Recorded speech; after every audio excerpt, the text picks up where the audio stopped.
Welcome to the WazzyCircus Radio, a show where we are documenting skydive history.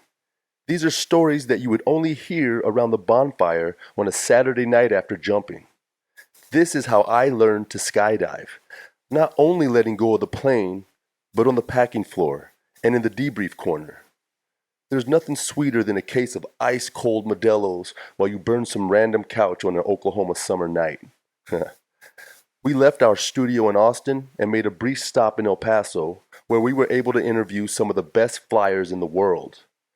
Now we've landed here in Arizona, where we can kayak with wild horses down the Salt River. I can fly paramotors through the superstitions and chase my kids on their dirt bikes. We are jumping out of caravans and otters at Skydive Arizona and Skydive Buckeye. And of course, I get to fly with my wife and kids in the beautiful Scottsdale iFly location. Amen? Amen. We're back at it and I need your support. The Patreon is back up and we would love to have you become a member for as low as $5 a month. And soon, we will offer ad-free listening to our members. Please support the show and your local Freeflyer. Again, thank you for your kind words and support. Keep your head on a swivel and hook that shit.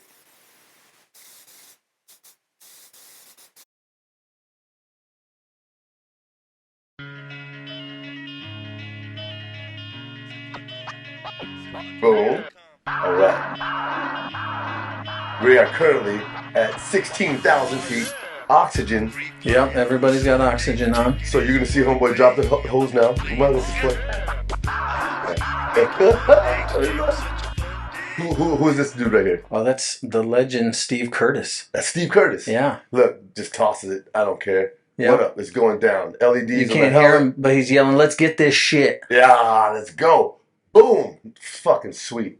Pitch black. Bam. Well, I think there was some moon. So the pyro's on your feet, so you reach down and pull the pin. So no, this was so elaborate. The work that went into this was insane. There was an entire support crew, I think of like a dozen people, that all helped build these brackets and rig up these wireless sensors with transmitters and receivers on the feet. So even LNB donated a ton of audible.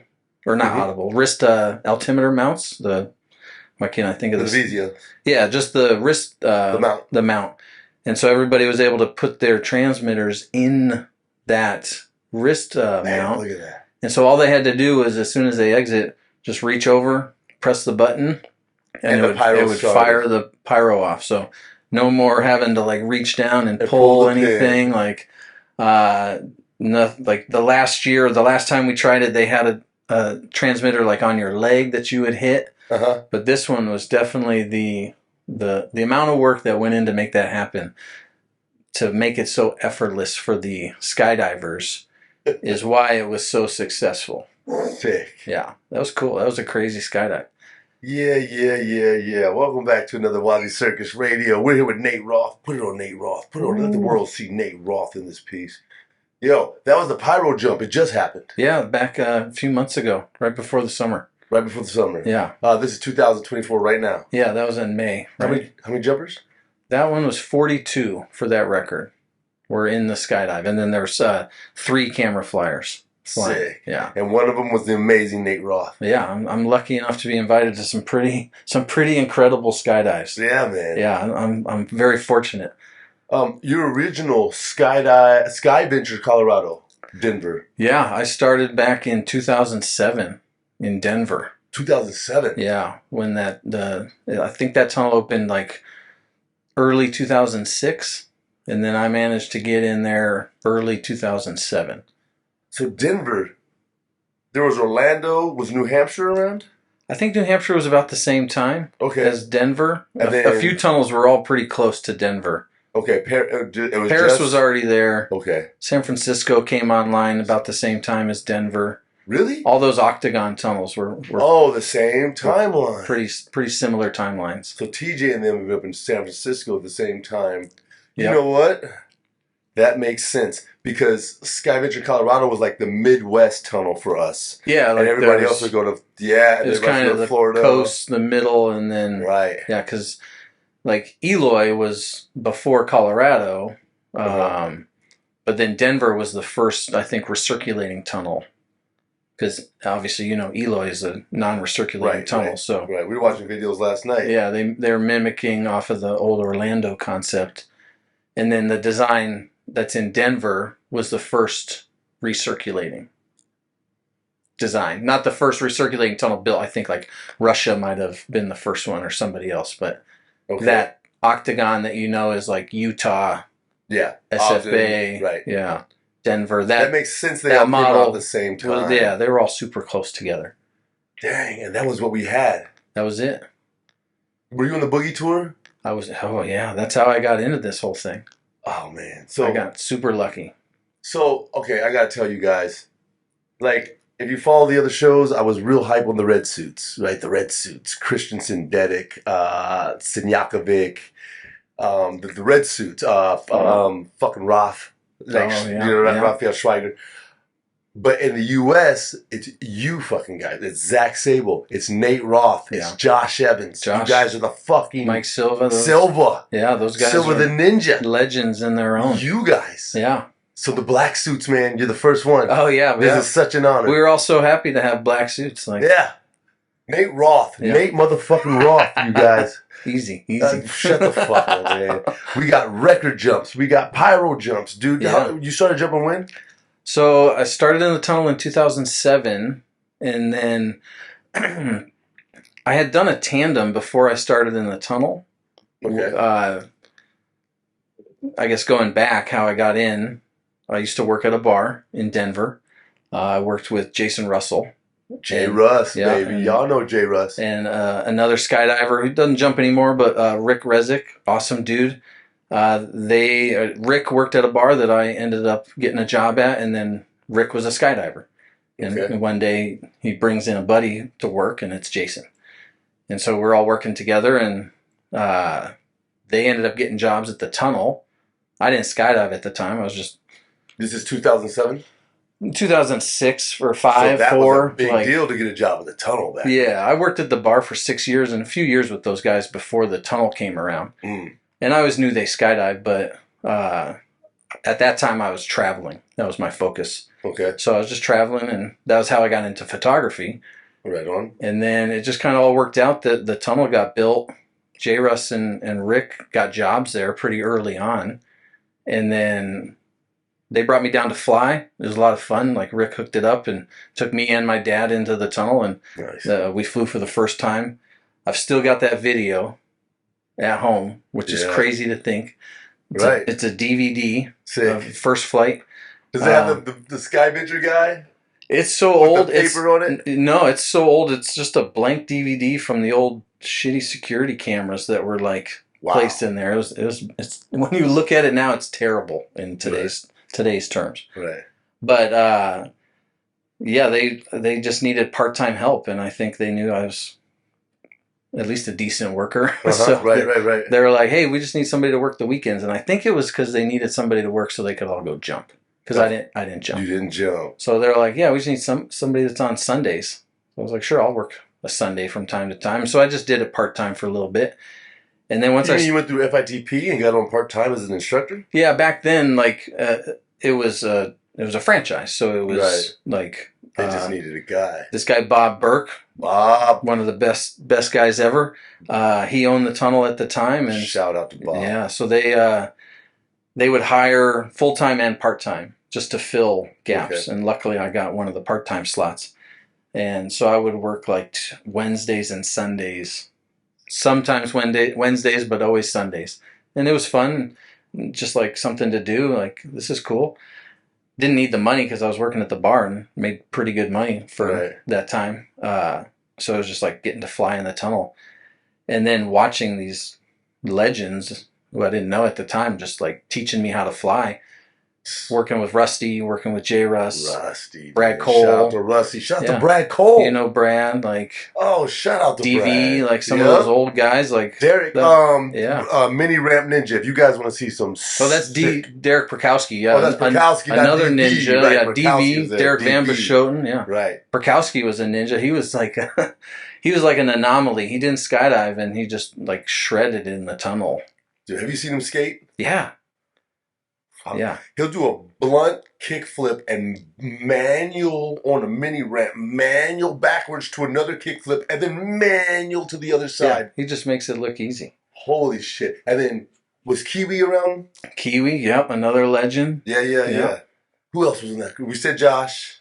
We said Mike. We got Josh, Mike. Because you guys were fucking kings. Yeah. Kings. Like... Kings because of the Boogie Tour. If you guys don't know, Bob, the Boogie Tours, yeah, is what kicked it all off. And that's how I met all you guys. You came to Skydive Dallas. I was a lowly tandem instructor, and you guys would sell cheap hours and do free coach jumps.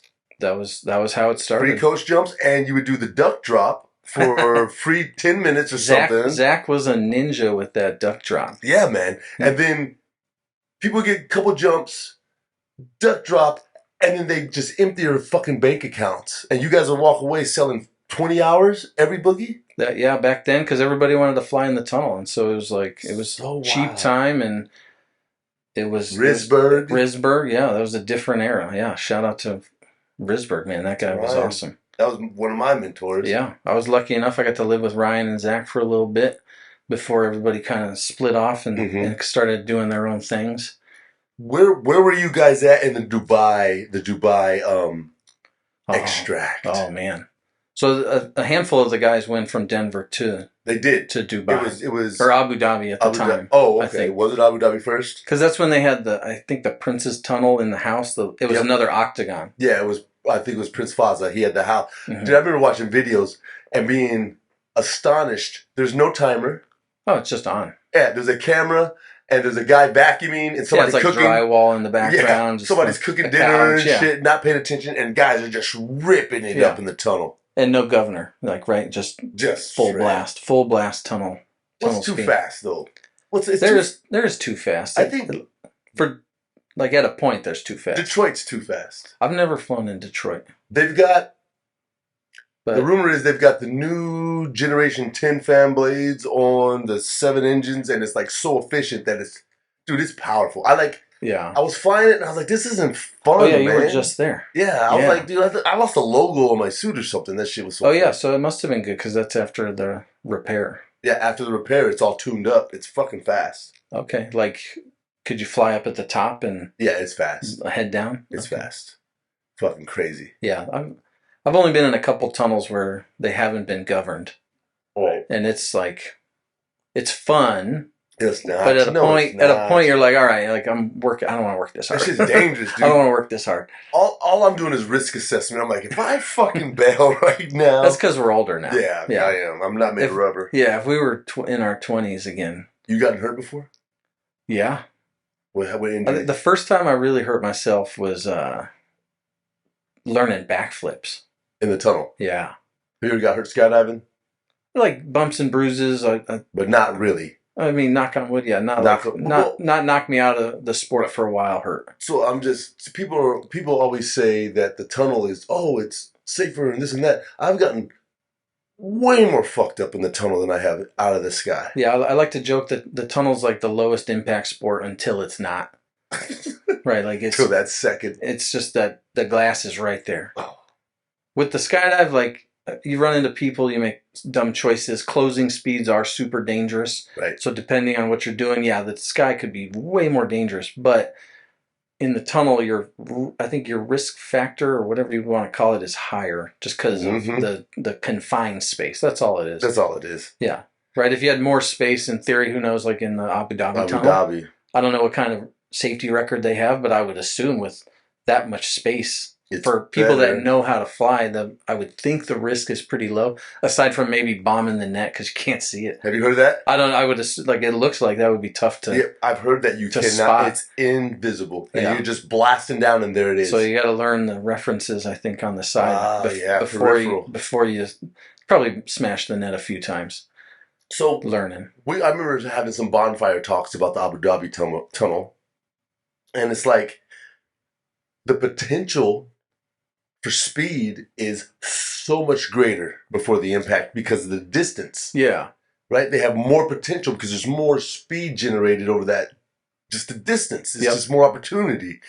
So I'm like, is it more dangerous to be in the Abu Dhabi tunnel? I would hope that with that distance, you wouldn't be so bad at flying that you couldn't just recover to a different position that would slow your rate. Like, you've seen people lock up in 14-foot tunnels and hit the wall, but I could see that, where if you had another 20 feet, in theory, you should finish the rotation. Not newbies. Well, yeah, like first timers. Right, or like... I could see that. But even then, they'd be flailing so hard, they'd probably just flip to their back and crash to the net. So big. So I think of that tunnel like, it's probably like how my kids see this tunnel. Because they're half my size. Right, I always wondered what that was like for kids flying in a tunnel. Right. Like, does it seem big to them or not? It has to be. It's got to be Abu Dhabi big. I would think so, right? Because their perception of size until they're bigger or till they see something bigger, I don't know. Like, yeah, that's a good question. Yeah, man. Yeah. So back to camera flying. Oh yeah. Closing speeds. Have you ever had any fucking people trying to get in the video shots and like try to take you out?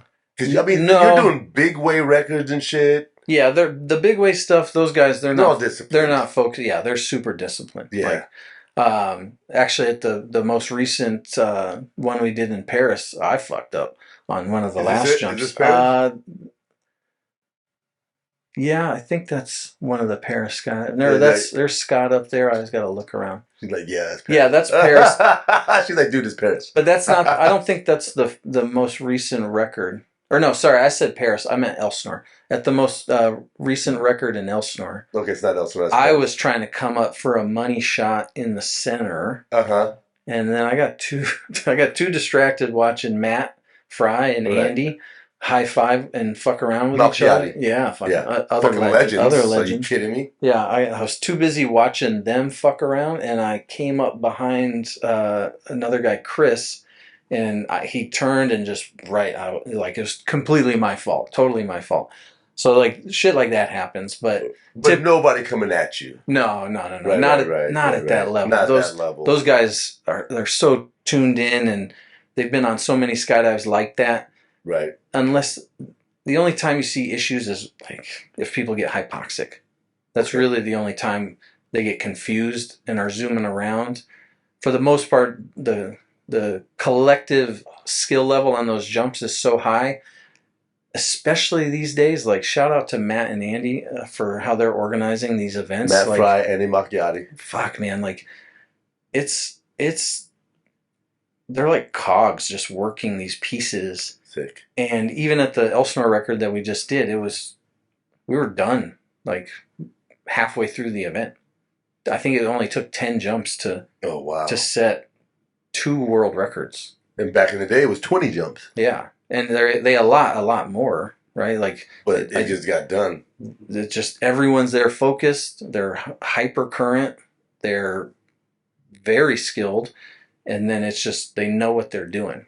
And the engineering coming from the organizers is so good that they place people where they need to be, so that if they want to make a record, it's not like, hey, everybody just come and let's just see what happens. It's science. Here's our team. We build it this way. Like, Matt gets so analytical and like breaks it down with flight site data and feedback from every participant. Right. That it's no longer just let's just try this and see how it works out. It's it's gonna work. We're gonna build this and scale it this way and work on this, and here's the wins and here's the losses, and then they disseminate that information to other people, and now it's obviously you're seeing the change. That's the goal for the 200 way is all this new engineering with the belly engineering ultimately. Is it? So they're using that high because their belly is So precise as fuck. they've managed to build what 500 Right. person So why wouldn't you use their blueprint? using a very like kind of Precise, tried and true right. method of building a large formation that doesn't translate problems the same as pods do. Right. Right. That's the big thing, I think. Right. And I mean, obviously, this is coming from a guy that only flies camera. I fly inside very little, Right. but I get to listen to all this conversations and I watch it all, and you see how it flies. Dude, and the vision, the new stuff, it's like it's so effortless for some of these flyers. They're like, oh, nice. This is easier than trying to build this rigid formation. It's a more flowy kind of. It's more of it's a different formation now. It's not the pods with the build, the pod, this tag, the build. So there's small pods, but then they're calling them ribs and riblets. Where like you said on the 400 way. Yeah, they're like these like fans that come off with small pieces. So smart. If you have problems, it may only break a small portion, not the whole, not a whole chunk out. Yeah, dude, the vision to be able to see that, look at jumpers. Visualize exit order airplanes, break-offs. It's so intense. That's a skill, man. That's guys, chemistry, buddy. Yeah. You know what I mean? That's physics on a high level, bro. Because I try to do these flight nights events, and it's complicated. Yeah. Right. Just a coaching block, 30-minute coaching block, getting everybody the right time and who's doing what skills. Dude, what they're doing is so next level. Right. They're the planes, the altitudes, the timing, the separation, the number of people on sides, the distance to float from one position to potentially the complete opposite side of the formation, placing people in the right. Because of what plane they got out of. Like, it could be like, there's 3 people in the left trail plane that have to be in a quadrant where most of the people are in a totally different plane.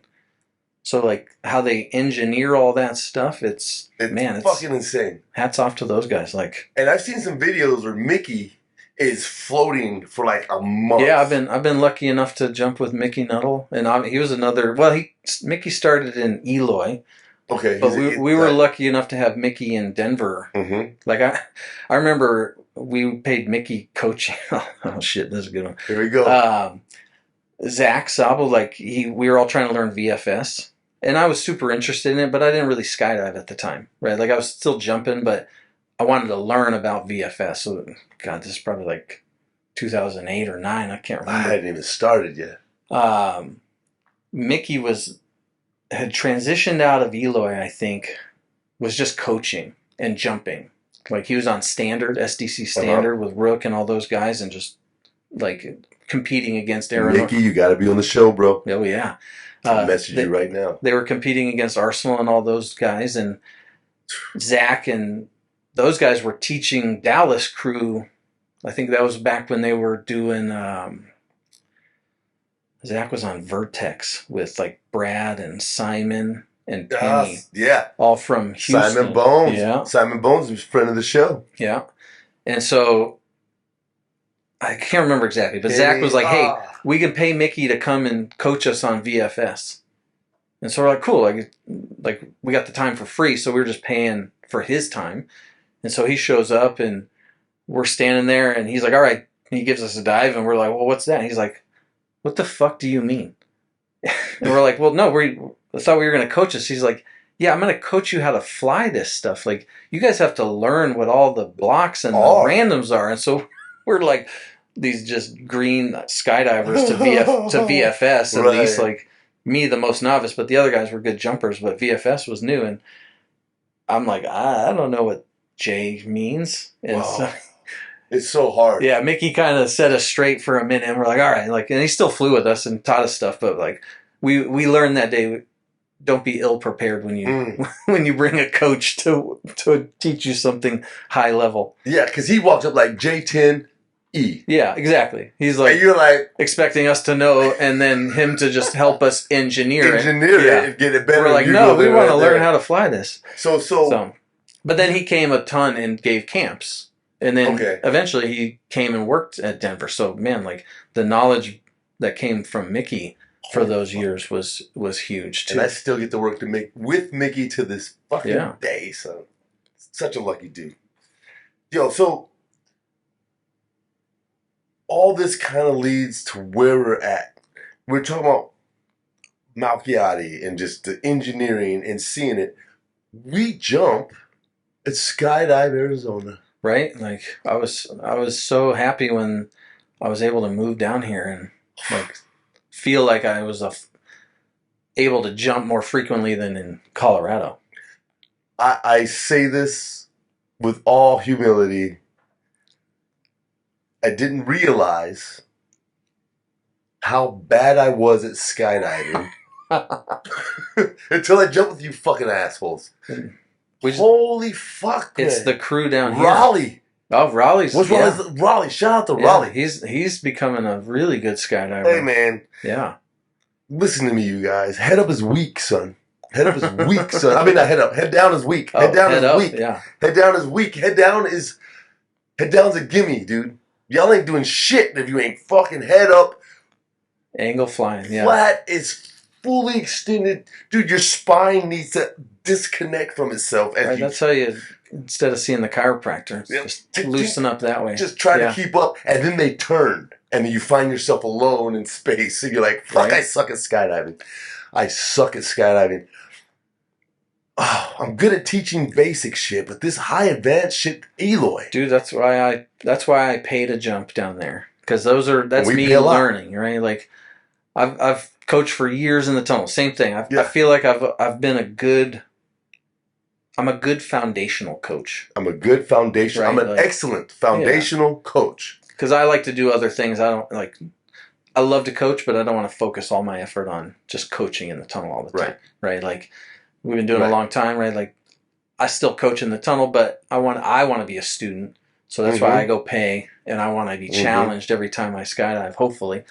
Like local Tom Feng, shout out to Tom, organizing his little sequential stuff. Sick. That's the Saturday sequentials? Yeah, it gives me an opportunity to try to be in the jumps versus where a majority of my skydives are just watching, which I fucking love. Right. Because like it's you're a master. It's so cool to watch. But like you're saying, I say this with all humility, but I am so stoked to say that I suck compared to these people. Yeah, it's refreshing. You've only been here like a year, right? I'm driving out there, intimidated for the first time in 20 years, dude. Well, I think you guys picked a good time to move here because I'll be honest. When I moved here in 2017, the Eloy crew was fucking amazing. Like we would show up on even the middle of the week, but on a Saturday, there'd be like 20 people that would just be ninjas. And 20? Yeah, just like, let's go do some big way, serious stuff. And then I think a lot of people started to move and like new opportunities with jobs. So the crew kind of dwindled. And now recently, like the crew that's building up again is really cool to see in Eloy. Because I think everybody's challenging themselves to be on all these events that are coming out, but then also just to do awesome skydives. God, let me iterate. Because I know a lot of my fans are from Texas and shit, and Oklahoma, and places where we don't have an Eloy. He said events and all this. Oh, there's a boogie once a month. There's fucking events. There's big way. Dude, there's a 200 way event like next Wednesday or Thursday. I'm not kidding. Eloy, I'm not kidding. We're spoiled here. I'm not kidding. There's always something.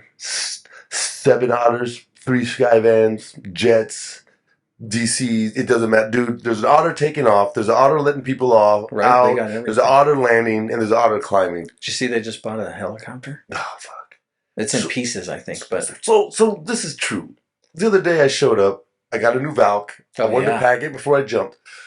So I fucking manifested 6 loads out. Jeez. 6 loads out. Yeah. It took 20 minutes for that 6 loads to happen. Man. Oh, yeah. I was on a call. I was like, I'm not ready. What the fuck, man? I'm still packing. They're like, load 6. I'm like, no way. There's times they are running a very efficient operation down there. And there's so many people. Yeah. Oh, my God. There's a lot of people jumping these days, which is really cool to see. I feel like so awesome. After COVID, it was pretty quiet down there for a couple of years. Like, I think it just took a while for people to come back. Man. But now I feel like this is one of the strongest years. At least I don't know. It seems to me this is one of the. Every time I go down there, I'm like, there's a lot of people here. Unless you're on like a Sunday after a holiday. And then there's some stragglers that fucking crawl out of that bunkhouse and like go shred what you do. Yeah, right. Like some of the jumps we've been on, like moving head up that fast. I can't get over it, dude. Yeah, head up that fast, that fucking fast. And Raleigh's leading on his belly, arms out, fucking pinned, and I'm just watching you guys. Keep up, yeah. And here's the deal with that. You can't just get back in the jump. You got to get vertical and then carve. Yeah, the belly it's easier for him to smoke us, but like he can keep it tight right there. But the head up, if you come out of the jump and get back in, you got to get vertical and then try forward movement. Oh yeah, you're fighting. The jump's gone. Yeah, you're fighting the whole time. Oh, it sucks. Yeah. I got humbled, but it's exciting because I'm like, fucking dude, what are we doing?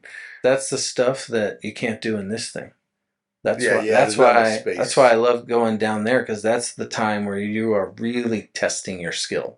Like, can I keep up with this person? Can I fly in the most difficult position on the skydive to keep up? Right. And I would say that beautiful thing behind you gives us a false sense of superiority. Oh, fuck yeah.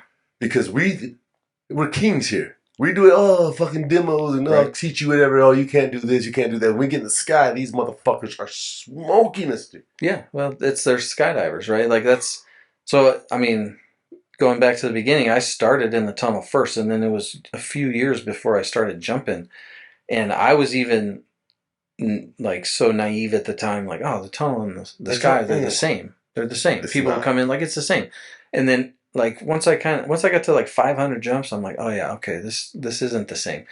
And then as I got to more and more jumps, like now I tell people that this is a tool. You can be good at the tunnel for sure. Like kids, people that just want to fly, like you can be a tunnel flyer for sure.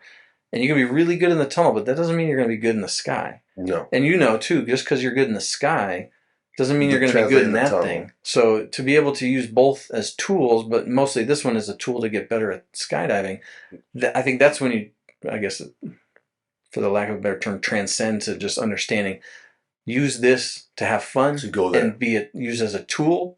If your goals are skydiving, that's how you treat the tunnel. If you just tunnel fly, then yeah, learn the dynamic lines and learn how to do all the flowy stuff. If you want to be an angle flyer in the sky, yeah, the dynamic stuff's going to help you a lot. But a lot of the stuff people are doing these days, at least in the States, is the big ways. Right. So static flying. So the tunnel's a great tool to build those skills to fly in those formations. It's not going to teach you how to approach the formation.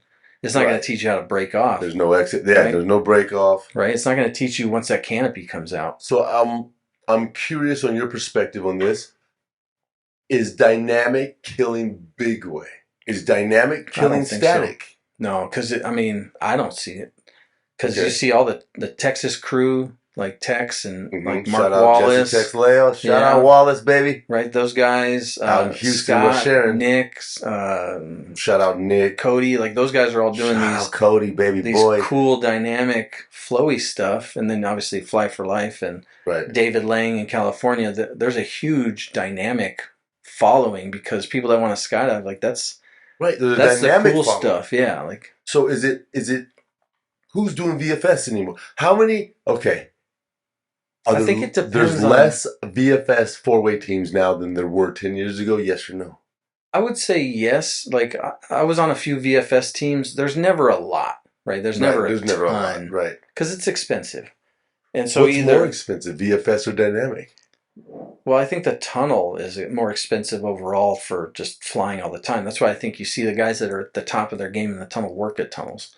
Right. Because you can't afford to as an adult, you can't afford to pay for tunnel time all the time. Right. Like the kids that are good at tunnel flying, we know why they're good because someone's paying for that and they can focus on it.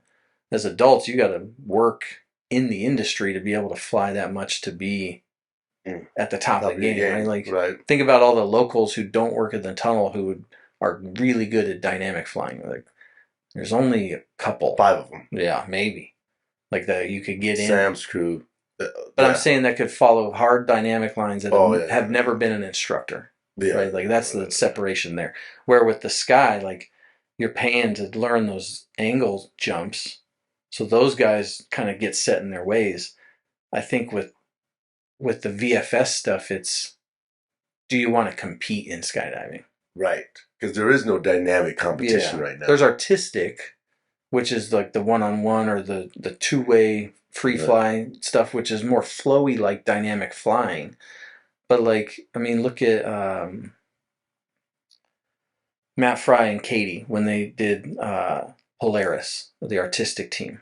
Okay. Like, Matt's good in the tunnel. Katie's good in the tunnel. Chad was the video flyer. He's good in the tunnel, but they never worked in tunnels. But they're some of the best artistic skydiving like pair out there. Ah, but that's a lot of loot. But they work in it too. Like they're dedicated. Like Matt and Katie have been doing it forever. Chad, fucking legend.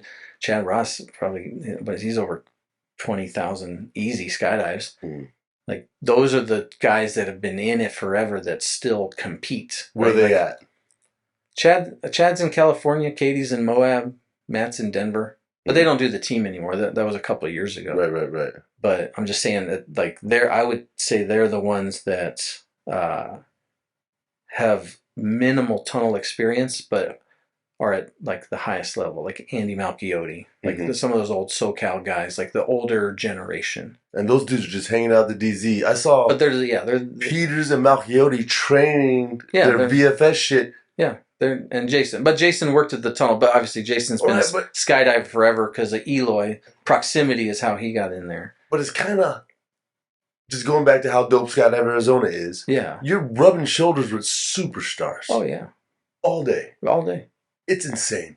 Yeah, and I'm still new, man. I'm only a year in, so I still got fanboy shit. Like, oh fuck, is that right? Like, is that Provenzano? Fuck. Yeah, right. It's so cool. What's going on? Like, just legends. Is that Shimlecki just on a load?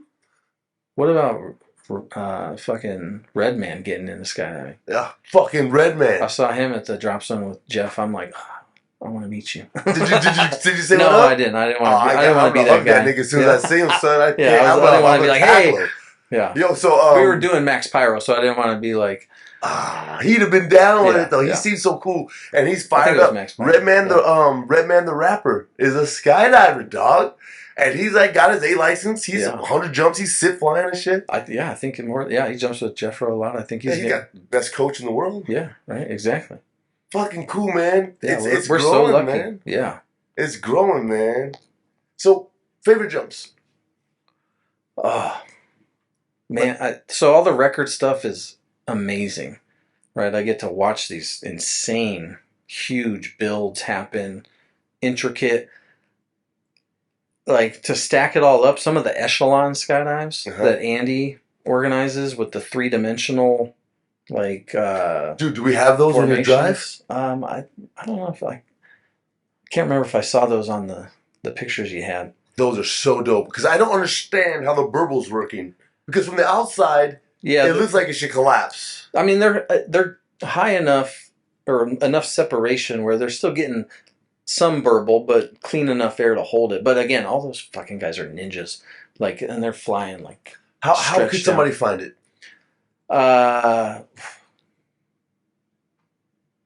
Seth, I don't know. Did he make a video?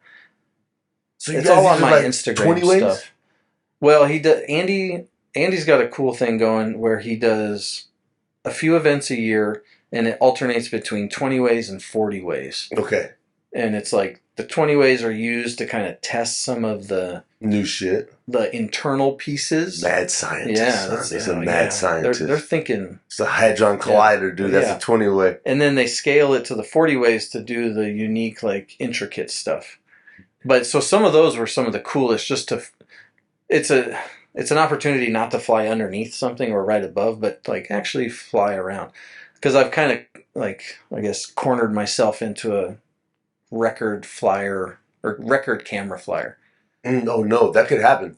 Which again, it's beautiful. It's a great slot, but that could put you into this. It's a task, a job, for the lack of a better term, where I just I'm doing a job to make sure that everyone gets qualified for a record. Where the more artistic stuff, like Norman and Gustavo and you and those guys, they do both. Norman Kent, yeah. Gustavo, Cabana, and you and Cowie. Okay, there you go. Fucking legends. Right.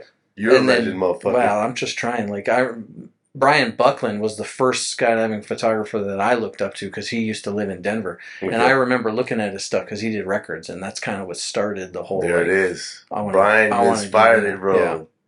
And I will say, shout out to Mike Bone. He's definitely helped me get into camera flying because Mike coached at the tunnel. He organized at Mile High. He helped build a lot of stuff in Colorado, skydiving-wise. And the Colorado crew, like with Josh and Mikey, the VFS, the two-way VFS kind of ninja. Like they're still, I mean, the only ones are like, I mean, Josh and Rusty did a team that one year, and I mean, Jason and Andy are the only ones that like give a run for their money. One year I was on a team with these boys, Eagle Bear from Colorado. I love Eagle Bear. And they gave Andy... We know Eagle Bear. Dude, I got an Eagle Bear shirt, baby. They were meticulous. They trained... Oh, hella meticulous. Air Force boys. Yeah, they were like... It was regimented. But it paid off. And they're fucking awesome. They're the best VFS team I've ever seen live. Because I missed Mikey and Josh. Yeah. But like, I mean... We competed against You were Andy. Eagle Bear? I filmed them for a couple of years, yeah. Fucking Nate. And so small world. They competed against... I'll wear my shirt tomorrow, motherfucker. I think I still have a shirt. You got the bear holding the eagle? Yeah. Oh, so that's a combination of where they went to school. That's how they built that logo. But one year they competed pretty well against Andy and Matt. Like really? Yeah, like there was a couple rounds where it was close, but that was a year where Andy and Matt, I don't think, were training as hard as they were. Not to give any discredit to Eagle Bear, but you can't. I mean, these guys work, and these guys pay. Exactly. So come on. Yeah. So, but when you thought about it, when Eagle Bear, Andre, I think Andre had the fewest jumps out of him and Joe. We went into nationals, I think, with Andre only having like 500 skydives. No shit. And here's VFS. Andy and Jason. And almost all of those were training for MFS, VFS back at the time. Where here's Andy and Jason with like 15,000 skydives. But they're just masters of their craft. But these boys were just so meticulous. Work ethic and ton of tunnel time, just working drills and engineering. And they were such smart kids. Like, they're just engineering the shit out of it. Yeah. Like, how do we cheat this? And then they had Mikey and Josh helping them too. So, dude, when I saw them fly, I was like, what the fuck was that? I was like, that was perfect. Yeah, they were good. I've heard they might compete again. That'd be so coming up. That'd be so dope. Yeah, we'll see. That'd be so fucking dope. They might put MFS, it's a test event at the World Cup this year. So there's a chance that hopefully, World Meet is coming, I think. There's a chance the two-way could get into the world comp for, like, legit. And you and I were talking about entering speed. Just fucking around. Yeah, are you going to do that? I think so. Nick Daniels from Axis. Yeah. Shout out Skydive, Arizona. Nick yeah. He explained, I'll explain to you, there's 2 rounds. I'm about to butcher this terribly. But there's one round where it's like pure, no steroids, no additives. It's just your body. How fast can you go? And then there's one where you can do what the fuck you want. You can put rocks in your pocket, weights on, anything of a fuck. And how humanly fast can a man go?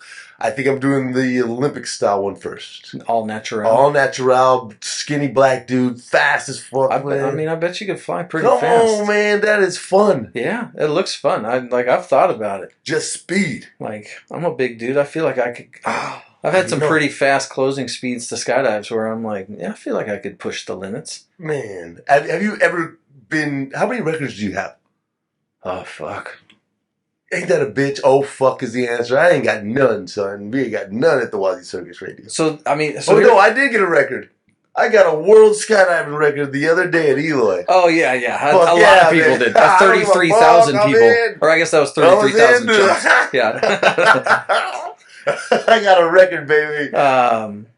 At least a dozen. But you know what's kind of funny is the video flyer, you don't get record status. Really? Yeah.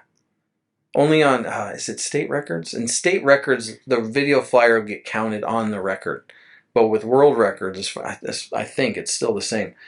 You're just a camera flyer. You're just a camera flyer. Even though you gotta have the skill to be in that fucking position and orientation to get the right shot, just as hard as those guys. Yeah, you don't technically get to qualify yourself as a record holder. No, we got a world record the other day, Nate. Fuck them motherfuckers. No, we got I got enough records. I was talking to Matt Fry after our last one, and even he was joking, like, how many records have we done together? I'm like, a lot, man. Like, I appreciate it. Like, yeah, it's beautiful. Yeah, it's been super awesome. That's beautiful. Can we pull up any more videos from his file real quick? Let's talk about. Well, you were asking about fun skydives, and I think we got sidetracked. Yeah.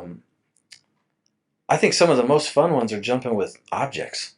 Yeah, you and I got to jump with the space ball that one time, but I've done a bunch of space ball jumps and like just weird shit. One of my good friends, Ivan, shout out to Ivan. Shout out to Ivan, Skydive 35. Yeah, that was a fucking great place. I met Ivan doing the boogie tour, so long time ago, and we've been friends ever since. And it's a small drop zone in south of Fort Worth. The King Air that's fast as fuck. Fast as fucking nice. Yeah, and he's pimped it out, and so like anytime we go down there, we just have fun. So pumpkins, watermelons, space balls. That's where we've done the tennis ball. The rackets, skydives. Yeah, nice. We did. I remember doing that. Look at that. Probably like what seems 10 years ago, and then Texas. That's Texas, baby. Yeah, that's Josh Evans and I just smacking the ball back and forth. Shout out Josh. Look at Texas. But on this trip, there were supposed to be more of us, so fuck all y'all that didn't come to that trip. So Josh and I and Ivan's son, Tristan, were skydiving because Ivan was flying the plane, which was awesome because now Ivan's converted his plane back to a nice passenger plane. Mm-hmm. But that time, he just took the door off, so we're sitting in these beautiful leather seats, like the whole thing's decked out, like it's beautiful King Air interior, like, and the door's open and we're jumping out, like. We're like putting the space ball in the cup holders. Like, thanks, Ivan, for putting space ball holders in your plane for us.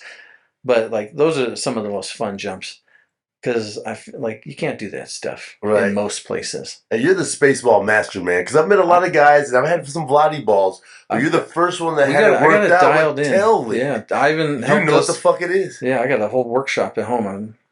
Shit, guys. He can make a space ball to fall at any speed. Yeah, and it's perfect. Like, we got on the plane, we let go of that one, it stayed right in front of my face. Yeah. Dude. When on one of those jumps with Josh, we had two, because it was like, let's see how these fly. And so we did two, and they flew right next to each other. And Ivan's son did figure eights between us and the balls, and we just, like, Josh and I passed the ball. Sick. Yeah, it was awesome. So sick. I think those are the most fun, or the no-plan jams. No-plan jams are the best for me. But yeah, I like the objects too, man. Yeah, I've gotten to jump with water heaters, rockets, like model rockets. What? Yeah. Constantine, shout out. Shout out Constantine. He helped do some legends in this motherfucking game, dog. I could just name drop the whole episode. This is just a name drop session. People are like, God, that guy needs such a cunt. But Constantine, like, he does fun shit, and I've been lucky enough to join him on some cool stuff. Have you done any of the fucking... The canopy burns? I would love to do that. That's on my... They light canopies on fire. Yeah, they soak them in gasoline, jump out, and shoot a flare gun at them. I should just buy a shitty parachute and have Steve help me rig that up. Oh, man. Those Houston boys get it on. So. Yeah, like they did the Max Pyro, but in the flames, Constantine, he pushed a couple cars out. And we did a water heater as a test. You did the fucking raft the other day. Yeah, that hasn't come out yet, but yeah, that was fun watching that raft kind of go out. It was a shit show, but I think that was kind of expected for a blow up raft to come out of an airplane. Dude, come on, man, that raft didn't weigh shit. Those guys, they just flipped right out of it. I think one person could pick it up, so it's like. I was like, can you fill it with water? If you fill the raft with water instead of air, maybe you could actually fly it. But I think they wanted it to kind of get fucked up because it's part of a skit or something. But what a fucking place to work. Let's be real. You come in, I just fucking jumped the raft this morning. No. Dude, yesterday, Jared's like, yeah, we went base jumping this morning. Yeah, I just get the fucking antenna. Dude, Arizona, like... Dude, I was at the drop zone in fucking Bueller, and then we're like, I gotta get to work. I'm like, I just got here. Man, when I first lived here, I lived in a different part of town, and the tunnel was busy. So we were open different hours. And the scene at Eloy was so good.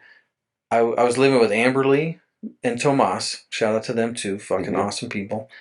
We would just get up early, go jump, and then we could come work a shift at like 1 o'clock and still do 3 skydives in the morning. Just because Eloy was just turning planes all the time.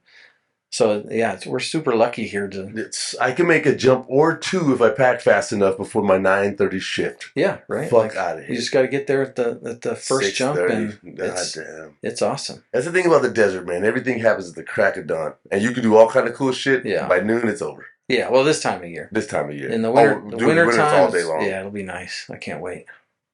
So you love it here. I like it most of the time. Right. This time of year, it's tough. It's tough. Right, yeah.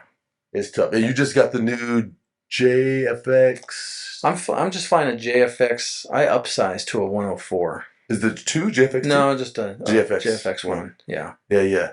The green and black. Yeah. Yeah, I saw you swooping in the other day. Yeah, it's fun. The Valkyrie would be fun if I get a little more current. So the Valkyrie's fast as fuck. Yeah, I flew a 90 Valkyrie, and that was really fun. I just got one, man. Really I just can't stop talking about it. I don't want to start talking about my parachute, dude. Yeah, dude. Yeah, I got the VK90, bitch. Yeah. Yeah, it's hot.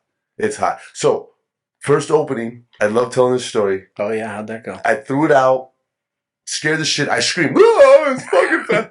And I was like, all right, reverse turns, right? 90 to a 360. Yeah. I told you, I started blacking out, dude. Just because of the turns? Dude, I started passing out, and I lit up. I was like, oh, fuck. I was like, was that real? Sure. Let me try again. I did like 3 times, dude. Oh, God. Feel like a kid again, huh? It's like a fucking fighter jet. I've heard great things, yeah. But then my man Jason Sanders, shout out Jason Sanders at Eloy. He's a head canopy coach flying the fucking Mutant. He said it's a copy of a copy, piece of shit. The lay is the real deal. You gotta go fucking... So, yeah, I've been on Icarus for a long time. I really like it. I love it. And I like that Valkyrie, and I would love to jump a Leia, because I think that's the next progression. But I'm a big dude, and I don't jump every weekend. So, like, a 90 Leia is pretty rare, unless I want to buy it brand new. And I'm a cheap fucker, so... Dude... She got video of swooping the other day, and this dude comes through with this Leia and just... Oh, yeah. They're great canopies. Man. Everybody that has them talks really well about them. God damn it. Yeah. So, do we have any videos of any of his... let's make fun of some stuff. Yeah, let's go to a Friday freakout. Oh, yeah. That's at Ivan's place. Oh, this is some hypoxic shit. Yeah. So, this was me early on. You talk, go ahead. Oh, okay. Yeah, this is me early on.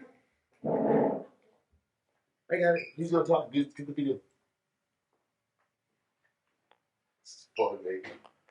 Yeah, so here's Ivan's plane, kitted out for skydiving. And I'm in the back on the co-pilot side. This is the first time we were doing high altitude jumps, and we were sharing masks, which probably wasn't the smartest idea at the time. That's what it is. And so here we get out. I'm supposed to exit with a friend of ours, like in a linked 69, like head up, head down exit, and he just falls off the plane. And I'm like, oh, here we go. Like, I guess we're skydiving. And that's me down below, because shout out to Trunk, but this was before I had it turned on. I would have known that my camera got bumped on the way out. Oh, that's your boy that's hypoxic? Yeah. So I'm down below. I think this is Josh Evans' view. Shit. Yeah, this is Josh Evans' view. And so I'm just watching. I think I have like 170 jumps. Oh, you're brand new. I'm brand new.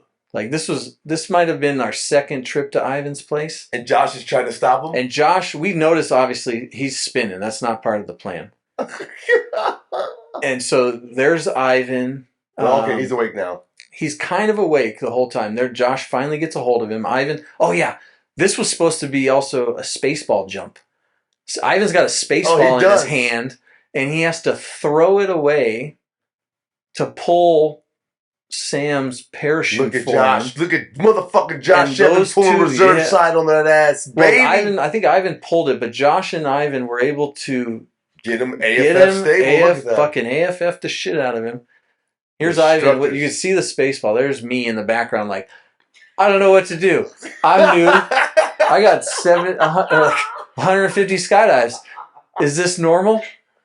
So I remember Ivan throwing the spaceball, and I'm like, oh, I'll just go and get the spaceball. But as soon as I go for the spaceball, the ditters go off. Okay. So that's like 21,000 feet. Oh yeah, I think.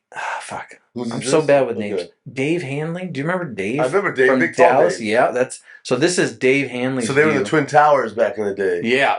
Those are my boys. Oh, I can see the suit, the blue and black suit. So there's Josh, fucking ninja. There's Josh, and the homeboy's just spinning. He thinks Sam was kind of awake, and he was trying to sit fly, because the plan was we would do a link exit. Sam could sit fly. The rest of us could all fly on our head, and we would let the spaceball go.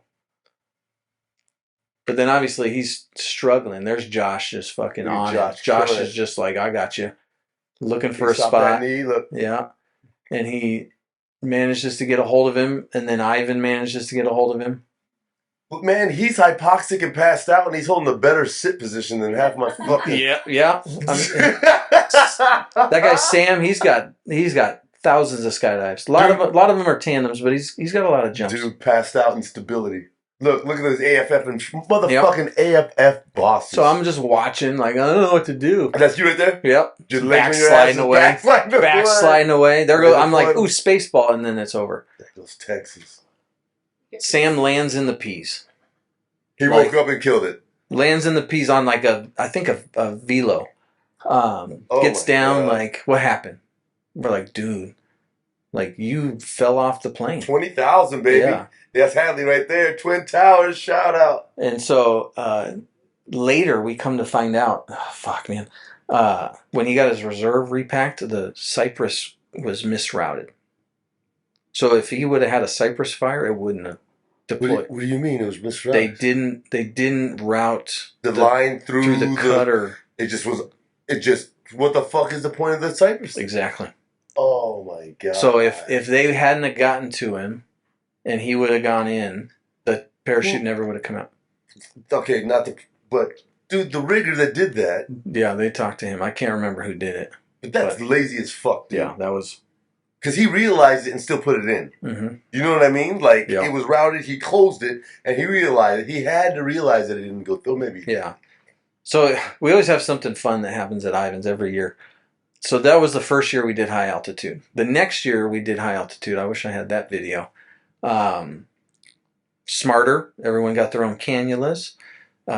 We had everybody had their own. we had a spotter, I guess, on the plane. Another pilot that just was like watching everybody, and it was just me, Josh, and Ivan. And then he sold 2 more slots to this couple. And this one dude, he was huge. Like he had to have been 300 pounds, and this tiny wife. And they go up on the plane with us, and we're just all sitting in there because there's only 5 of us, so it's kind of lounged. Mm-hmm. Josh and I are sitting up in the back just because they were going to exit first. We got our masks on, and as we get on jump run, everyone's getting reorganized, and the big dude gets up and just falls over. Oh. And he's facing the door, but luckily he's like one body width away from the door, so when he falls, he just hits he doesn't fall out of the plane, he just hits the wall. And he's like hypoxic as fuck just after taking his mask off for a second. And so Ivan's like, you got to get out if you want to jump. And he's like, or Ivan's yelling, he's out, like, you got to go. And she looks at him and she's like, can I go with you guys? And he's like, no, because we were doing a spaceball jump. Yeah. Like, there's 3 of us and we were actually going to do this spaceball jump. And so this woman does a solo belly from 22,000 feet and leaves her husband on the plane with Chuck, who rode down, and I guess the guy Akers? no, different Chuck. no, Okay, different okay. Chuck. Yeah, okay. Just he was a pilot. Just Okay. Rode the plane down, and I guess the guy woke up and got pissed that he said we were holding him down. What had happened was he couldn't get out, so Josh and I just had to climb over him, and then we exited out. Oh, he thought you guys were on top of him? He thought we were holding him down. We're like, dude, I'll show you the video. Like, you passed out. Hey, YouTube the hypoxic skydive. It's just this one classic video. Oh, yeah? It's a King Air. It may have been, I'm not going to say that. I don't know where it was.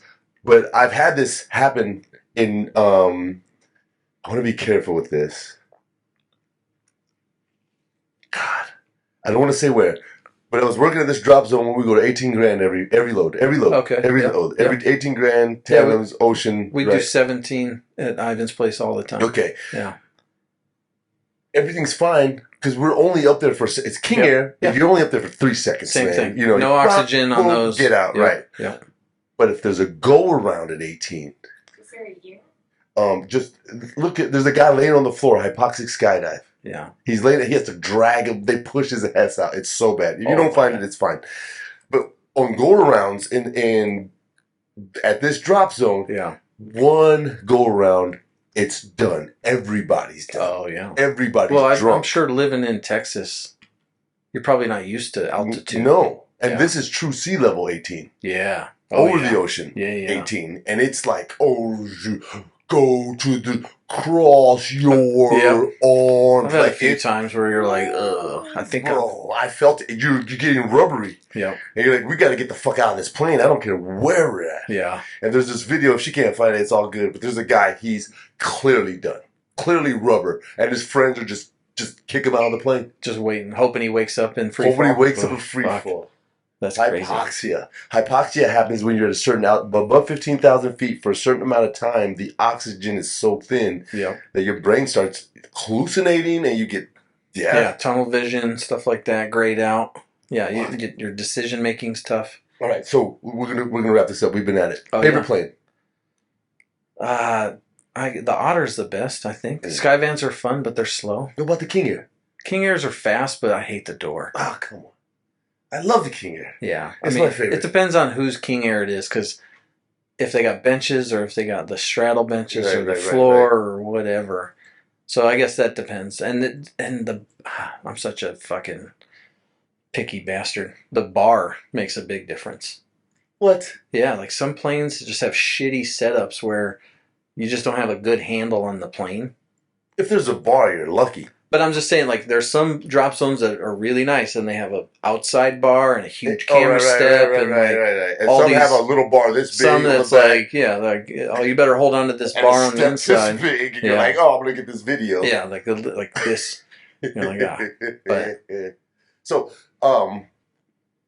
professional cameraman, if you don't mind, just real quick, your setup, your ISO settings, if there are any, are you going 4K? What do you shoot? What do you suggest? For new camera flyers, you got 199 jumps. This weekend, you hit 200. You're getting a camera. Nate says you should jump a GoPro for a while and just turn it on and leave it on and just let it film.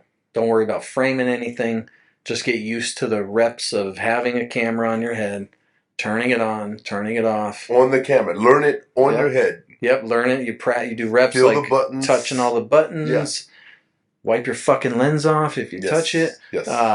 But knowing how it works so that you just get used to, and you do a sequence, right? Like for me, cameras turn on at a certain time. Like I do my checks, turning cameras on. Like I leave them on at certain times. What altitude? For Nate Roth. For records, sometimes as soon as the door opens, I'll turn it on. Good. Just to also get verification and just leave it on. I'm checking the spot because I'm usually first out. So you have a mirror on your body. Shout out to Trunk. I've got blue or the turned on. You do have the LED. Fuck yeah, man. Like, so we used to have that for the old school cameras. Yeah, and now he's got new ones. New shit. Yeah, he's got new Trunk ones. has them. Does he sell them? Oh yeah. They're perfect. Cause how would you find that LED? GetHypoxic.com. Hypoxic.com. Yeah. And it links to a GoPro now. Yeah, it's Bluetooth to the GoPro, so you don't have to do Fucking anything. rad, dude. We live in 2024. He's got a dude. cool one that you can use for full face helmets. That's like a little puck that just goes on your visor, and then he's got one that's got the old traditional red light high pie style. Understand, we would have to solder our shit, motherfucker. Yeah. You don't even know what a solder gun is, motherfucker. So, yeah, you use that and like turn it on. But for new camera flyers, like just wear it. Get used to wearing it. Give him a sequence. 5,000 feet, turn it when the door opens, turn it on, or turn it on the walk up to the plane and film everything. What do you think? No, I think because you just have a bunch of bullshit. Right. Plane, but like, I when's see a good... probably the best time is just when the green light turns on. Boom. Turn it on and leave it. And then you can leave it on. And then as you get more comfortable, you turn it on as you approach the door. Right. Like that's what I do because I don't want to waste a bunch of time. When I'm fun jumping, it's doors open, cool. As soon as I'm like getting in the door, I turn the camera on because I just trust that it's going to work. Right. But I check it, especially for camera jumps. I'm checking it on the way up. Is it turning on? Because GoPros are notorious for not responding. Right. Sometimes you got to pull the battery out, so I don't want to have to do that and make the whole fucking record do a go around because my camera's not working. Oh fuck! Because that's that important. Sometimes if I'm the only one or if I'm the primary, like which GoPro are you flying for record? 12, the newest one. The newest. You stay up with it. I try to stay up to date just because it looks good. 5. Yeah, but yeah, I got to share with people. I want it to look good. So, Right. But with that, yeah, you just get used to wearing it, and then you get good at framing. But then you also have to get good at flying. Right. You can't just go out and camera fly. Like I heard one guy on the plane not too long ago, some young jumper. I wanted to yell at him, but I composed myself. He's sitting on his phone, and we're on jump run, and he's trying to edit a 360 video real quickly, and he's a young jumper with a 360 camera, and he turns to the group after him. He's, oh, can I join you guys? I'm working on my camera flying, and I just was like, oh. You're wearing a 360 camera, dude. Like, not to be a fucking huge cunt, but like, you're not camera flying with the 360 camera. That you can choose camera fly with a GoPro and then learn how to frame it. But I think at that level, you just got to learn how to fly. You got to learn how to be safe on skydives because it's easy to be hyper focused on videoing and neglect everything else on the skydive. Everything else. Oh yeah, it's so easy because it's so fast. And so, like, building up to that and being safe and getting good footage is really important. So, and it's a skill, man. It's not just getting. It's not like you just go ride your bike and get footage. Exactly. Like, it's hard. Yeah. It's fun to film your friends and just do it. Just you film your skydive. But to be a camera flyer, it takes focus and effort. Because your head is on a pedestal and your whole body's moving, but your head gets the fucking shot. I remember shooting tandem video. Yeah, you know how it is. You know what I mean? It's like, oh, it's so fun though. Yeah. So, still cameras opposed to GoPro? Or are you doing stills from the GoPro and it's all good? No, I'll jump a dedicated still camera. And what is it? A Sony full frame. I just have a A7 III. A7 III? Which is, it's a great, especially now, I think they're dirt cheap right now. So that's a great entry-level camera. But it's an expensive camera. So a lot of people, when they ask me about jumping cameras, I'm like, you got to think about your risk to reward. Yes, these Sonys take great photos, but are you getting paid for those jumps? Like, no, right. If you break that camera on a skydive, is it worth it? How many cameras have you lost skydiving? At least 4 video cameras. $4,000. But those are all like GoPros and stuff. But I bolt them all down. But yeah, they're all in cages. But it's heavy stuff. They're expensive stuff. So I don't fun jump necessarily with all my stuff all the time. Right. It's like for records and stuff like that. So you have 2 separate helmets? Dude, you know how it is. I got a whole closet of shit. Hey, I can't imagine. Yeah. I can't imagine. It depends on the day. So, man, okay, what separates an average? Have you shot tandem video, or have you always been on fun jumps and records? So I am super lucky. I think I've filmed 3 tandem videos, and so you're not 2 of them. Yeah. At least one of them was with my fiance, and 2 were with Ivan's wife. So I'm not a tandem. You're an anomaly. I am. Who gets that slot? No one gets that somehow slot. I've managed to Do you understand that? slot myself into some cool stuff. I am. Dude, there are 10 camera flyers with 6,000 Yeah. jumps that have never shot any skydive cool shit. I'm super lucky. Wow, that's cool. And you came from the Skyventure days. Yeah, I managed to just kind of join along with some cool people and was able to at least be decent at it to the point I got invited back enough to where I could establish at least a decent reputation in being successful. So I hate to make it all about me. No. But God brought me to work for you here, yeah, and for you to show me all this cool shit. Yeah. You guys, I realized I sucked till I jumped with him. Whatever, dude. Well, fuck off. When I showed up here, I'm like, oh my God, these guys are good at skydiving. Oh, dude. I remember when I saw you on the flight deck, and I was like, what are you doing here? You're like, I want to move here. I'm like, shit, let's go. Let's go. You gave me a job. You gave me an offer. Nah, dude. And then what I left is now no longer there. And if you wouldn't have gave me this opportunity, I could still be in a bad... Dude, I thank you. I'm very grateful. Yeah, I'm glad you're here. And you're one of the dudes. Dude, I love you, Nate. I love you, man. Nate Roth, motherfuckers. Tell them how to find you. I got an Instagram, but I keep it private because I got my kid on there. So what about all your videos and shit? I share them on Facebook too. So how do they find it? Just on Nathan Roth Facebook. Nathan Roth on Facebook. Nathan Roth on Facebook. Yeah. Before you read, shit that I was. Yeah. We have some camps coming up. Oh yeah, yeah. Let's talk about it real quick. So at the end of August, the 26th, I think we're going to host a $900 an hour. Yeah, what is that? $16 a minute? Is that what we landed on? Ooh, Coaching included. It's cheap. Yeah.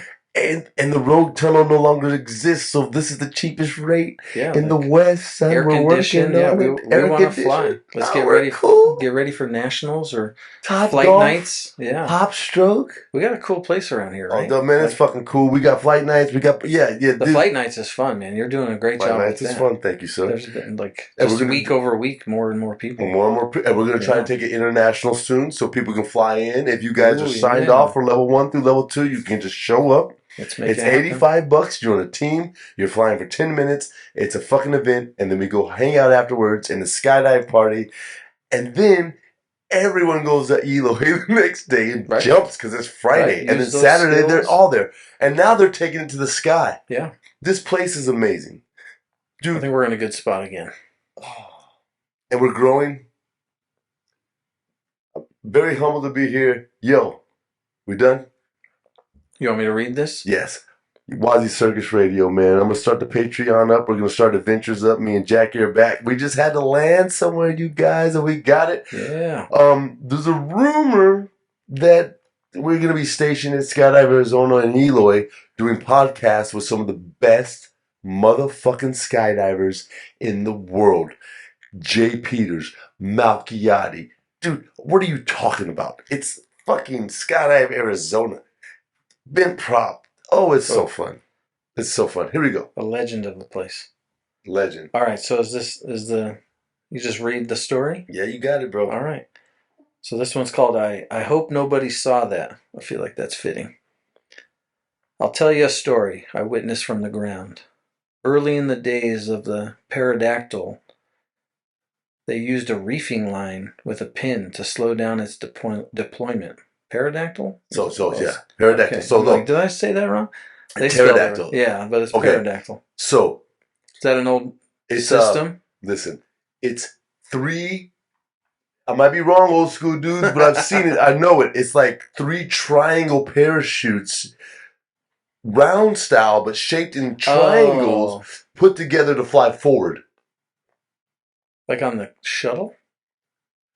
No, it's like, because rounds. Drag chutes? Rounds, you can just turn.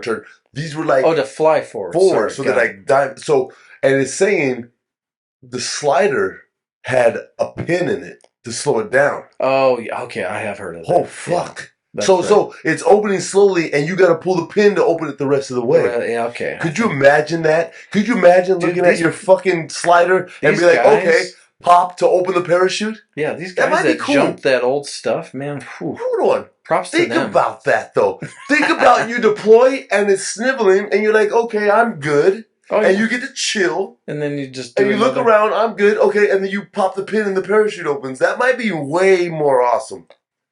No way. It could be. It could just lengthen your deployment. Or somebody's gonna fucking go in. Mm-hmm. Yeah.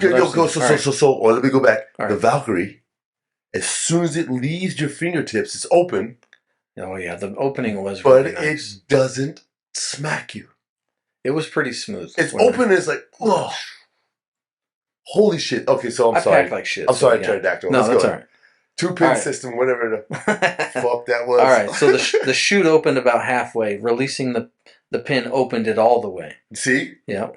That pin had a line down to the risers that needed to be pulled out after the opening. What? If it opened with line twists and it became a triangular canopy, it almost always did, the pin wouldn't come out. Fuck no. You had to twist your body. Yeah, right? You're sniveling in a line twist. You're just like shaking around. Oh, fuck. Did you ever see that video of Nick Batch jumping that one canopy? Hold on, we'll talk about that. We'll talk about that in a second.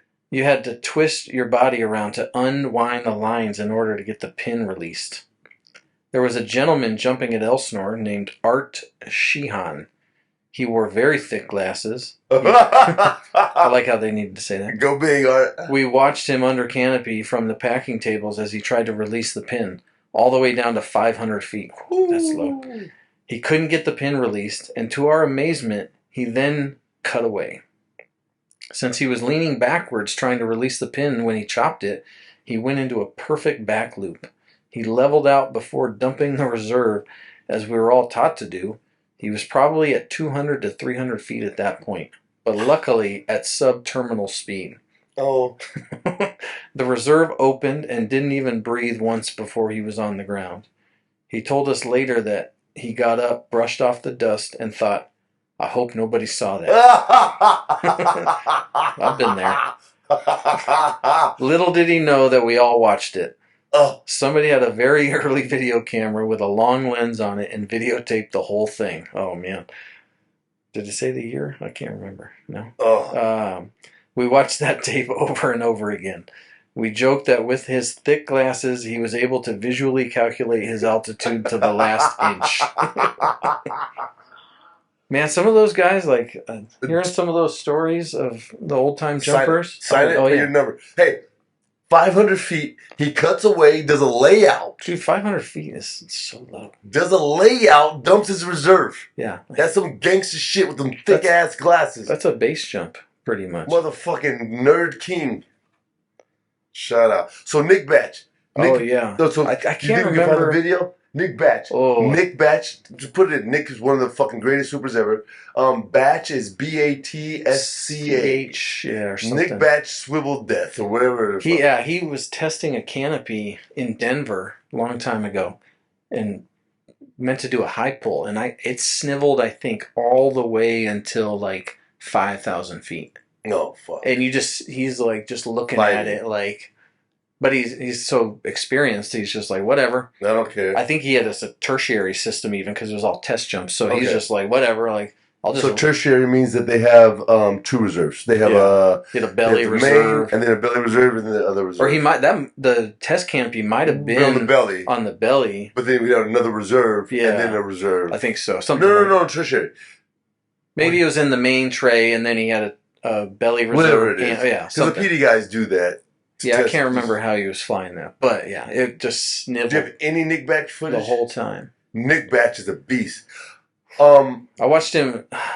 He was the old trailer at Mile High. I think the trailer was the most dangerous thing at Mile High for a few years because they drove you around the whole airport, and there was a few times like I watched the wheel come off. The trailer would come off the hitch. Oh, from the truck. Yeah. So it was like kind of like at Eloy how they take you out, but shitty. But imagine like 4 times longer of a ride, if not longer. Okay. Back in the day, and so where? In Mile High in Longmont. Oh, okay, Colorado. Longmont. Like, yeah. And Nick landed on the back of that trailer one time as it was driving out. On purpose? Like, did they know he was coming? Actually, I don't know if they did, but he fucking just batch. As it was moving. Hold on. The first, I call it hyper swoop. I don't know what the new generation of parachutes are. I don't know what it is. It was when the velocity. It was when the Leias came out and the Petras came out. Oh, and yeah. the fucking. It was the next level. It was like the velocity was the shit, and there was silence. Yeah. And then these things came out. Yeah. And then Nick Batch was it? Swoop Challenge. Okay. Yeah. Nick Batch was swooping the Leia. Yeah. In Eloy. They set a bunch of records, dude, I think. He fucking leaned out and sped up. Yeah. Batch is a beast. Oh, dude. You know he lives here. He actually lives right down the street from me. I feel bad. We should hang You're out of your mind. He lives here in Arizona? Yeah. Nick Batch? Yeah. He lives like 10 minutes from my house. Nick Batch lives here. Yeah. Him and his wife, Danny. Yeah. Nick. So it's you know how small the world is? Nick's wife and Josh Evans' wife are sisters.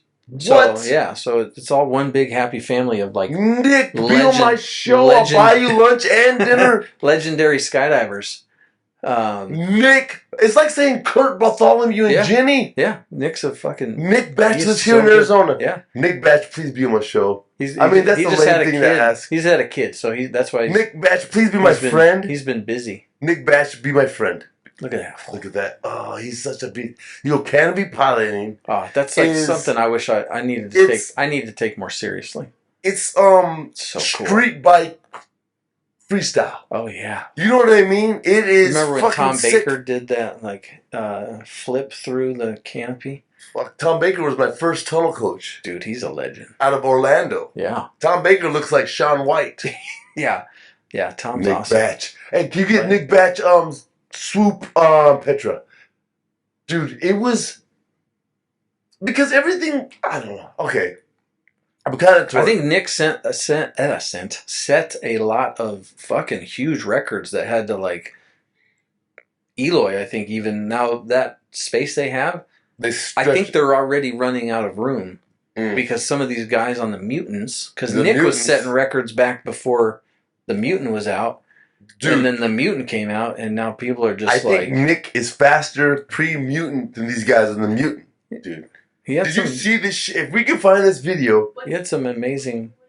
Nick Batch Petra. Yeah, I don't know. I'll pick one and show it. It's an original. Dude, he planes out and leans out of the harness, and the thing double speed. Yeah, he's fast. Like it's like where he should be sliding out on his feet, and he double speed and he takes off. Like I want. Yeah, he's always been a fuck. He lives here. Nick, please. Yeah. All right, there he is. Look at Nick. There he is. Yeah, it was just like such a small world. Blind man. Nick and Zach used to live together. Sable? And then when I moved in with Zach, it was when I think Nick had moved on to doing a bunch of comps and stuff. So he started in Mile High? Yeah. That's a Colorado dude? Yeah.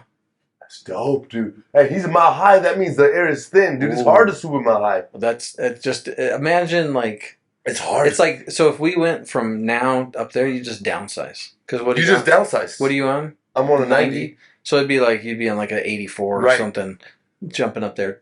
Especially if the density altitude's high, those landings can be fast.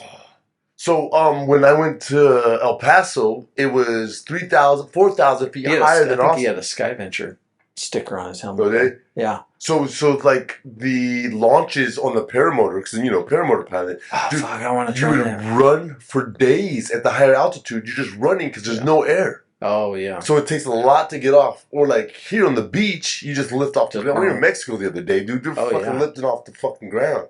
Yeah, that's crazy. Cool. Paramotor. Let's talk. I gotta try that. You've been try I keep that. saying it. You're looking at them. You're looking at them. Yeah.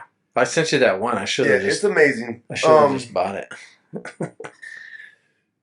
My dream, I don't know if it's like a real dream. My dream is I could just walk out in front of the house and just... It's a real dream. Yeah. In El Paso, it's a real dream. I don't know if the HOA would get mad at me or... Look, if you fly away, they won't fuck with you. Yeah. If you're buzzing the houses, they will. Just fuck off. And... I wouldn't say it kills skydiving or base jumping, but it's a new option. Yeah, you see a lot of people transitioning to some of the other ones because skydiving is getting so expensive. It's so expensive. It's so good. Oh yeah, but with It's good, paramotoring, so you just take in off. theory, you buy your gear and then you just go.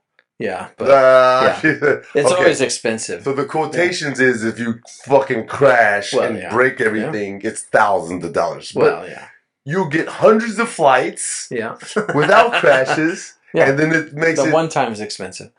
That's how I bought. That's why I have an old Volkswagen. The running joke with my lady is like, well, it's only $20. The parts are only $20. Right. Oh yeah, I just need this part. It's only $20. Right. And you're like, holy shit! I just bought like $1,000 in parts.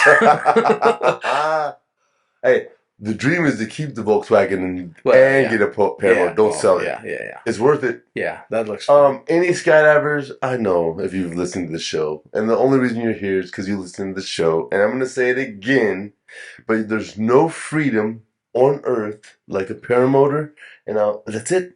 I'm going to let it go. And I got my base rig back. Oh, quick story. Are you going to go jump with Jaron? I'm shitting my pants. Base jumping's scary, man. I've got 35 jumps. I'm fucking terrified, you guys. I don't want to get back into it. I'm scared. But I got my rig back. So, my boy Paul, God bless Paul. God bless Paul. Paul was going to go to the bridge. He bought my rig from me with the agreement that I was just going to give him his money back and get it back. It's just easy, right? Like, why buy new shit to go learn? Jump my ship, buy your shit. I'll give you your money back. Give me the rig back. It's just, I want my rig. I won my rig. My base rig. I made a bet with my boss in the middle of Oklahoma. It's not his fault. Redneck as you can get. He told me there'd never be a black president in this country because we fucking... But it's not his fault because he was very Republican and that's what he believed. And Obama was coming and I was like, I think he can do it. And we bet $1,000 on it. And the wives were like, no. Don't do it. Yeah, it went up, it went down. And me and Jack were like, fuck it, we're doing it. Yeah. And I won. Yeah. And I took that money and I bought my base rig. Nice. And I bought my base rig. And then Paul was jumping. This is years later. I love Paul. Sold it to him in the event that I was going to buy it back. Paul died. Yeah. On a base jump? No. Oh, okay. I think, Paul, what the fuck was going on, Paul? Paul knew. Paul was a flight night. So he's my flight night friend. He's my drop zone friend. Yeah. He went to the pyramids. He's fucking going to like the blue hole. Oh, he's living his life. He's base jumping. He's going hard. Nice. But it was odd. It was as if we're living our lives. I've worked with you for a year. Yeah. You know, we hang out. We might go after flight nights to have a drink, but not much. It's a mellow existence. We're very fly. And then you're like, I'm going blue hole surfing. I'm going to learn how to fucking fly a jet, bro. I'm like, okay, that's cool. Where'd you get the money? And you're just going hard. But live your life, bro. Yeah. Maybe you were successful. Paul knew he was dying. Oh, and we didn't know. Oh, that's tough. So I gave him the rig. He did the course, blah, blah, blah. Then he passes. And my worst, and I'll tell you guys, he called me the night before he died, and I missed the call. And I missed it. I just missed it. Dude, I was fucking wherever, and I missed it. And I didn't call him back, and I called him back the next day, and then he fucking died. So my rig was lost in space. And the Broke Dick Society, the Broke Dick Boys, Jeff Gowey, Eric Borkland, Jeff Francie, they went and got my rig and got it back to me. Oh, that's tough. That's tough. It's tough. So now I got it at the house. I had it inspected by Mayhem. Yeah. It's ready to go. We might hit Saguaro. There's an antenna. I might jump. Saguaro's a bigger exit point, though. It's a bigger exit point. I named my youngest son Talus after the Talus. So Arizona's full of base jumps. I don't know if you guys know. I never knew that. Paradise. Yeah. And they're legal here. They're legal. They're legal when the owls aren't breeding. Oh yeah. So you go in season, but there's a base jump. There's a base jump. There's one in season the city where I live. Yeah. Oh fuck. Go to Camelback. Yeah, Camelback, dude. Listen, if you shoot out the top of the tunnel, you can see Camelback Mountain right here. It's a magical place. So all of you that, I'm going to do it, all of you that were in my journey, going to El Paso, you know how stoked I was to be there. It was a new opportunity and it fell apart. God is good, and He's made it better because Nate Roth is my boss, and they're smoking me on skydives, and I'm watching them, and I'm like, I am the guru, and I'm not even on this sky. I'm not even on this jump. Always They're a so student. good. Always a student. But Always it's a student. so good to be a student again. Yeah, I love it. Grateful. WazzyCircus Radio. Nate Roth. Put it back on Nate Roth. Thanks for Nate having me. motherfucking Roth. Yeah, thanks for having me, God man. damn it. Appreciate it.